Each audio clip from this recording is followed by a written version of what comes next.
Hey YouTube, this is Peter with Stuff Addict, and today I'm going to take a look at the most popular treadmill on Amazon and Walmart.com. This is the Weslo 5.9G Cadence home treadmill. It's a very budget treadmill. It's around $300 to even less than that. I think I got it for $220 at some point on sale from Walmart locally. Now, New Year's is coming up and it's the holidays, so it might be a good gift. You might be thinking for New Year's you might want to lose some weight. I personally lost 40 pounds since August 2018 to December 2018, and this treadmill has helped along the way. I'm not saying just because you get a treadmill you're going to lose all that weight, but it certainly helps to do some cardiovascular activity to burn those calories. So today I'm going to look at the features of the treadmill and tell you what I think about it and whether or not I think it's worth purchasing.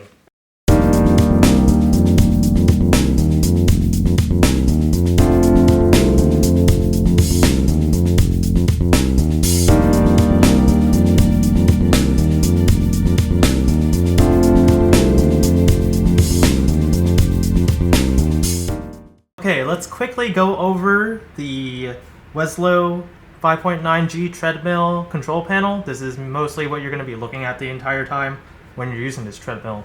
So you have two horizontal handlebars here. That's pretty simple. You have a really big tray on the left and on the right to store like a water bottle or whatever. And then you kind of have this this tablet slant here. So I usually put my laptop or my cell phone here, and you can easily watch it, rather than having to buy a treadmill with a really fancy, TV in it, which is not necessary. Then you have quick select for your speeds, 1 through 10 miles per hour. I'm going to show you later that these aren't accurate at all. The treadmill is a fair amount faster, almost half a mile per hour faster than the stated speed that you can select here. There's also a Bluetooth setting for some app that you use on your phone that tracks the workouts you do or something like that. I never use it, so I can't comment on that too well. You have your e-stop, so this is magnetic just like the ones in the gym. So if you look here, focus, you just tie that to yourself if you really need it, and then if it disconnects from the treadmill, see, it'll deactivate it like this. I'll show you again real quick, and then the treadmill turns off. The treadmill shows time, it shows speed, and it shows distance. It'll alternate the time, the speed, and distance in the main display. You can't control which one it shows at what period of time, so that's kind of annoying if you're just trying to look at one thing. Like either I'm always looking at speed or I'm always looking at time. So for me, that's kind of annoying, but it'll shuffle those infographics into these smaller segments of the display. And that's basically it for the control panel. And this is all kind of a cheaper plastic. This is a budget treadmill, so don't expect anything better than that. And this is simply screwed on to these handlebars on the sides through a couple self-tapping screws on each end. So since this is a home treadmill, one of the selling points is that it's a space saver kind of design. It's a space saver on the treadmill itself. So what that means is that it can fold up. To fold up, all you do is you pick it up from one end, and then it goes up, and there's this locking pin that you install with a self-tapping screw, and the locking pin just holds the treadmill up in place. And then you can tilt it like this, and there's wheels, so you can wheel it around somewhere to store it if you're not using it at the moment. Now, since this is a very budget-friendly treadmill, there's no electronic incline control. So there's no incline settings on the control panel that I showed you. But they do include a little bit of incline that's manually adjustable by hand. So there's flat, which is how my treadmill is set up right now, and then there's a bit of an incline. I want to say maybe 5 to 10%, and you do that by picking up the back of the treadmill. And then you flip the feet in like this, and then you set it back down, and now the treadmill is on this very slight incline. And then put it back, you just put the feet back. But if you're someone that does slow walking uphill, like you're training for hiking or something like that, this is probably not very adequate for you. The amount of incline it provides is very little, and there's very little control over it. So just keep that in mind if that's something that's important to your goals. So I'm going to test how accurate the speed of the treadmill settings are. So basically I've marked one part of the belt here with some painter's tape, and I measured the length of the belt on one side to be approximately 55 inches, so the entire belt is about 110 inches long. Then I'm going to turn the treadmill on and set it at 3 miles per hour, and then count how many revolutions I see using the blue tape for about 30 seconds, and then calculate how fast that really is using the length and the amount of revolutions I saw. So let's get to that.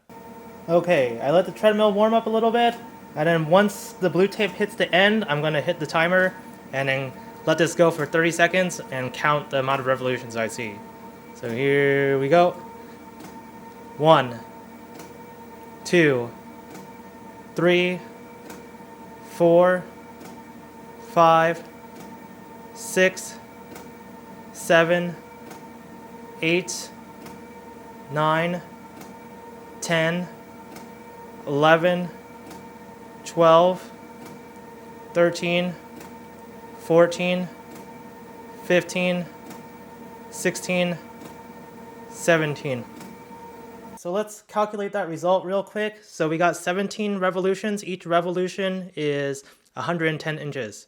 So 17 times 110 in inches is 1,870 inches divided by 12 for feet. This is for feet. And then per second, since I did this for 30 seconds, divide by 30. And then per minute, feet per minute. And then feet per hour. And then change feet into miles. So there's 5,280 feet in a mile.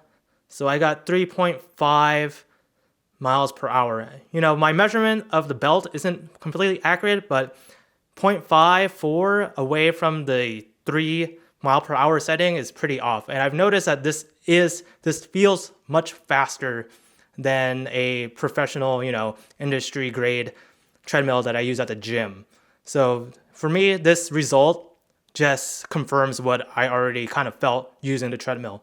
So don't count on the treadmill's speed setting to be super accurate. And I'm sure it varies between buying one and another too. So if you measured a bunch of them, some of them are probably more accurate and some of them are probably less. So one of the realities of a budget treadmill is that they're going to be pretty narrow. So this treadmill is only about,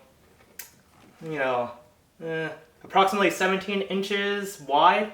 So if you're a particularly taller person, I definitely wouldn't get this if you're going to be running at all. I'm only 5'9", and I don't feel super comfortable running on it. My feet will usually scrape the edges sometimes when I'm, just running without thinking about it. So I constantly kind of have to look down if I'm going to be running. Usually I just walk on this treadmill.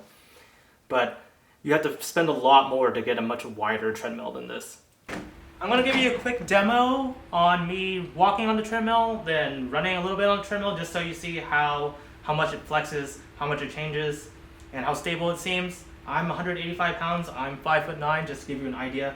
This treadmill does have a pretty low weight limit of 275 pounds, so keep that in mind. You're not supposed to use more than that.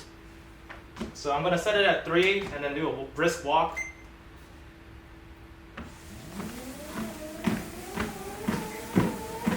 As I'm walking, what I do notice sometimes is that just from my sheer weight of stepping on the belt, that it introduces some resistance into the rolling. So it probably slows down the treadmill just a little bit. As you can see, the treadmill's more or less pretty stable. It feels pretty comfortable to walk on. I don't feel like it's bouncing back against my feet that hard, so there is a bit of cushioning. Alright.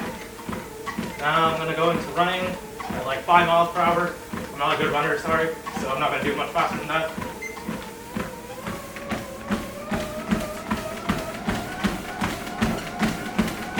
Here's 5.